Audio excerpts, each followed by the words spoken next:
What's up, y'all, man? I'm just putting this out here on my son's channel because I really want to speak on a few things that's definitely come across my mind, and I really want a lot of people to know who I am and what's going on with me as entity or any type of person who has any influence on the Talik brand or the T Marathon brand.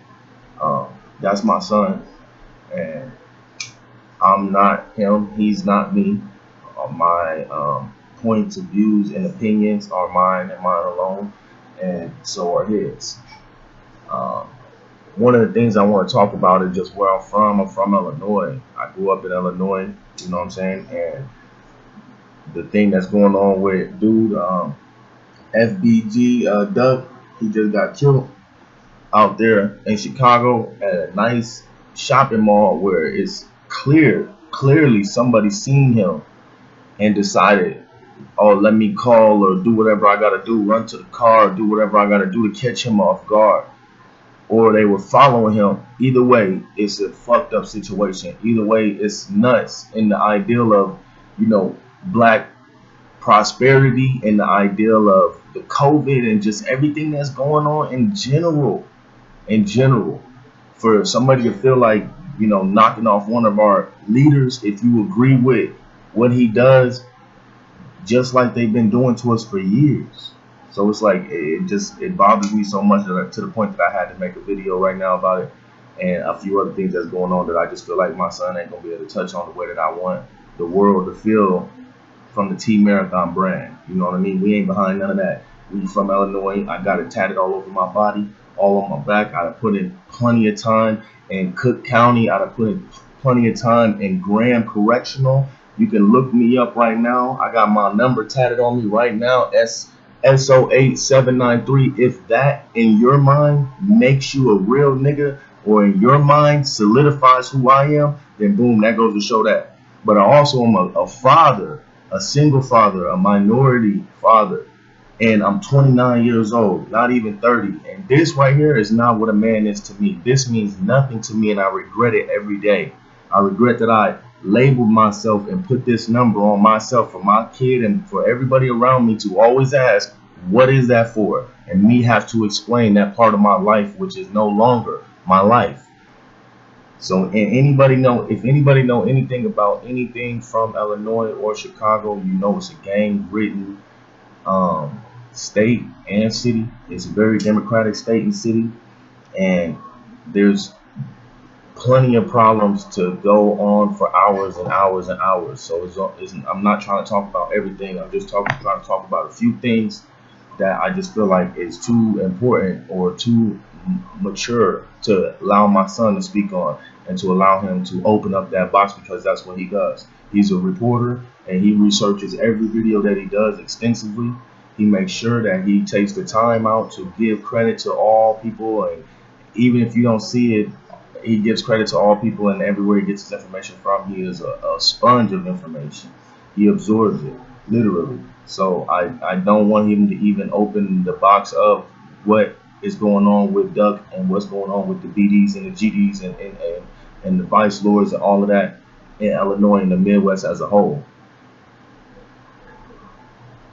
I really want to say rest in peace, Duck, man. I never really knew dude. He a little bit younger than me, and I believe, and it's not nothing against the BDs or nothing like that. I just didn't really rock with a lot of BDs where I'm from.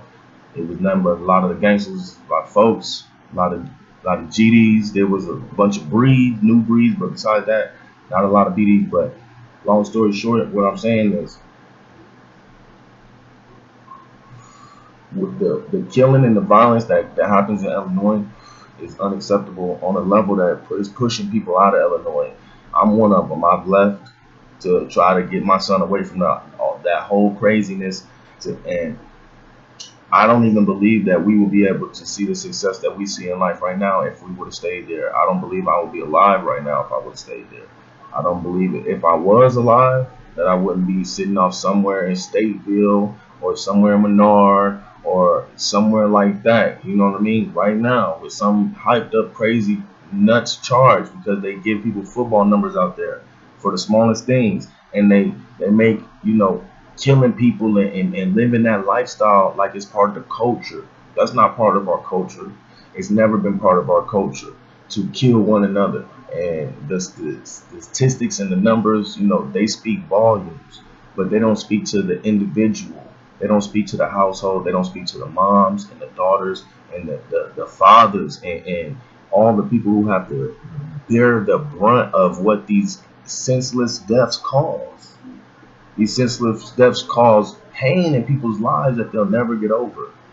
For real, from 3 different angles. And if you from Illinois, in 3 different angles, you gotta go, and that's just on the tip. That's just on the top or the surface. You gotta come in from the hating ass niggas that's trying to kill you every day. Every day, walking to the gas station, gotta watch your back, looking over here, looking over there. Man, who's watching me? What's that car? Who's this? Who's that? You got the police literally going out of their way to try to exterminate in any way possible. If they gotta lock us up in jail and give us 30, 40 years, or if they gotta literally kill us in broad daylight, they are trying to exterminate us on the highest level. And we got COVID-19. COVID-19 does not discriminate. They don't care if you VL. They don't care if you BD, GD. The COVID-19 does not care if you young, you old, none of that. The COVID-19 does not discriminate, and it will get on your ass. And it's a lot of people who's having to bear the brunt of that as well. So I just felt like, me personally, people dying in senseless deaths, bro, only encourage retaliation. And I know what type of person I am. If my people see me in a box, or if I was even seen in a hospital, I couldn't tell my people not to do nothing. They gonna feel like they need to do something. And I know duck people feel the same way. I know they do. But what's that gonna do though? And I can sit here and preach that, man, turn the other cheek. I'm not the type to turn the other cheek. So I understand that attitude of no. I understand that attitude of, we're not finna turn the other cheek. We're not finna let this person slide. We're not gonna let this person's family slide, this person's kids slide. And all that's finna cause is a bunch of craziness to pop off in Chicago, where it's already going down at. I mean, I'm so glad that me and my son are not in Illinois right now. And anywhere. In Joliet, in Springfield, down to Bloomington, down south by Kentucky. I'm glad we not nowhere near none of them places anywhere around the Midwest at all. Because the retaliation that's going to come from this and come from that, the circle that's going to continue to go, is going to be ridiculous. There's going to be a lot of death. And death don't discriminate. It don't matter if it's from the COVID. It don't matter if it's from the police. It don't matter if it's from protesters or rioters. It don't matter if it's from your arch enemy or whoever, or a stranger, or somebody trying to get his stripes. Somebody trying to get some brownie points off your name. Because guarantee you, what happened to Duck, that's what that was. That was somebody trying to get their stripes. See, y'all don't understand. Y'all see people who's on these TV screens, on these videos, and you just think the grind is a 3-minute out the day. No, the grind is all day. The grind is all day. The grind is every day. The grind is year round. So that man Duck been putting in the grind for years. I'm sure he's been out the way. But let me speak to something else real quick though. I'm sure another part of him has been trying to continuously feed his people. And to feed your people, you can walk up to them and give them $100 or a fish, metaphorically, or you can show them how to get their own $100 or show them how to fish. And a lot of people in the hood, all they got is the game. So when you coming back and you trying to help your people, what you gonna give them? What are you gonna get? Are you gonna give them a company with a CDL behind it, or a corporation behind it because they know how to do that? Or you gonna give them a key that you just got from California or Arizona for, $22,000? It's not even gonna hurt you. $24,000. They're gonna be able to stretch that, double it, and take care of that family, almost hit 50 if they know what to do. You know what I'm saying? So I really, really understand why people like Dirk and Reese and I mean, the list go on. Duck and that's just in Chicago, and these niggas in Memphis, these niggas like Gotti, and these niggas like Dolph, and I understand why they literally get their money together from whatever way they can come up, and they try to put that back in the hood in whatever way that they know how. I understand that, but when you showing up and you flooding your neighborhood with hella guns and you flooding your neighborhood with hella dope, what you think you really doing? What you think you really doing? Like, bro, you couldn't take that money and put it into your neighborhood in any other way. So in a weird kind of way, I don't want to sound like this because I want to say this off the rip. I definitely don't wish death on nobody. You can't come back from that. But when you live this life, it's just that you live this life. When you live that way, you got to know it's going to come around and bite you. There's only so many people that those guns that you flooded on the street for these people, like I just said, for people like King Von and these people out there that think that shit's the thing to do. I understand what that thought process is. I really do. I really do. I got brothers, I got friends, I got cousins that ain't never getting out the game. And if I come up, I gotta help them in their lane. I gotta help them in their lane. You know what I'm saying? I understand that.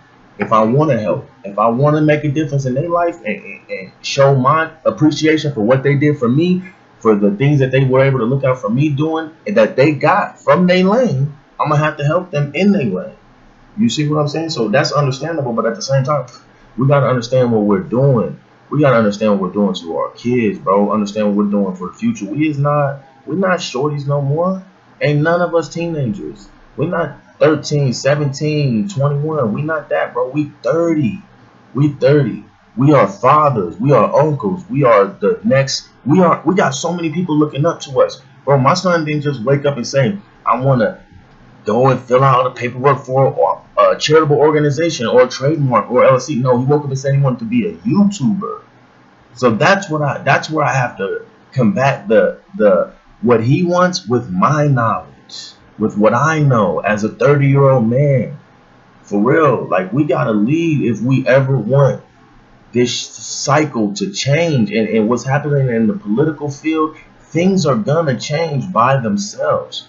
But we cannot keep putting ourselves in front of the problem and literally expect a decent solution to come from these horrendous actions. This stuff that keeps happening, this stuff like what happened to Duck, this stuff like what happened out here to this dude with the police, to Dion, whatever. I don't mean to say whatever, but I forget his last name, getting killed by the DPS officer on the freeway. Like, this stuff is not finna stop happening. It's not finna stop happening until we get out of the way of ourselves and the problem. We have literally got to get out of the way. We got to. And people have got to start leading themselves with the way that they want their children to live, the way they want people to look at them. It ain't about being no gangster. That don't get you nowhere, bro. And I know it's so cliche. Plenty of people say it all the time. It's so cliche. Do this and do that and do this. And those same people cannot tell you how it feels to go hungry. Those same people cannot tell you how it feels to have shoes that literally the soles of your shoes are falling off, and people at school or people in your neighborhood are making fun of you. The girls are making fun of you. They can't tell you how that feels, but I can. I can tell you exactly how that feels, and how being a gangster don't do nothing for you. How selling drugs don't do nothing for you, but put you in a situation to where karma is gonna come write a check for that ass. That's the only thing. And at some point, you don't give a fuck when you living it every single day. And trust me, I know. You can check my background. You can check my background. I'm thorough. There ain't never been no situation about my manhood, about my sexuality, about my gangsterness, ain't never been no question about none of that. To anybody who may ever known me, for real, I always been known as somebody that's gonna get up and get it. But I'm saying all of that to say, the people who's like me, we gotta step up. We gotta say something. For real, it's been too many years of watching our black young leaders or future leaders get killed in senseless acts of violence for no reason. For real, there's been kids coming up missing all through Chicago. All through Chicago, there's women dying trying to give birth in this COVID-19 pandemic. Black women, our mothers, our cousins, our aunts. These are our people. For real, if you don't care about our people, why would they care about us? Why should they care about us? There's over 50 million black people in this country. We should be able to have, and they're in all different industries. We have billionaires now, as well as sanitation workers and bus drivers. I got my CDLs. I drive trucks. We have all different levels of black success and excellence. So why can't we put that together and put it to use? For real. I don't know, man. I was just thinking this is way heavy. This is just improv off the top of the head. So I'm going straight to social media. I take all comments, even bad ones, because I know those are the most prolific comments. But shout me out if you want. I don't got no social medias. If you want to find me, you're going to have to get a hold of the T Marathon Movement. All right, Talik, T-shirt, Marathon Charitable Organization. We're waiting for this COVID-19 stuff to get over with. And something else I want to address. My name is Spin. I'm Spin Jackson. You don't have to like me or my choices. You don't have to appreciate what I've done in life. You can really call me the worst of the worst negative names. I don't mind one bit, because until you live my life and had to deal with the things I've had to deal with, then you can't judge my life. And I'm happy in my life. I'm very comfortable with who I am, and I've come to grips with the decisions that I've had to make. Now, like I said about the karma thing, once you stop making bad decisions, then you can start living with your karma, and eventually it ends. Eventually, you've paid all your dues back to society, and your karma ends because you stopped putting into the karma bucket. So, me personally, if you want to judge me off my past or anything like that, that's how America does. They hold you to, one ideal or one thought or a 30-minute decision that you made, and they chastise you and they crucify you on this thought, and they put you in this box of where this is who you are, that murderer, the pedophile, the rapist. Not saying that I agree with any of those things, just saying that no one person is one incident or one situation or one thought. So you guys can lump me into that box if you so choose, but to do so, you have to visit one of my social media sites, or you can see me on Google at our website, Talik T-shirt Marathon, and you can grab a shirt off of there. You could possibly look into a book that's coming soon. And we will try to see people at the Sundance Festival this 2021. We will be there. Tickets are a little bit not economical class. I'm gonna say these are first class tickets, but it's worth it. It's worth it. So once we have the manuscript copywritten, we will let you know what that movie is. All right. So check us out. Please support. Please like, subscribe. Check me out in one of these videos up in this corner. I'm finna definitely do my own playlist, okay? Because my thoughts are not my son's thoughts. So I'm gonna do my own playlist with just Talik's dad on there, Spin, and you can check that out. Otherwise, like I said, like, subscribe, comment, leave your comments in the box. I would love to know what you guys think about me, about what I'm saying. If there's anything I missed out, and I'll see you guys shortly. The subscription button, boop, will be right there. So please feel free to click it. Have a great, wonderful day, guys. Honestly.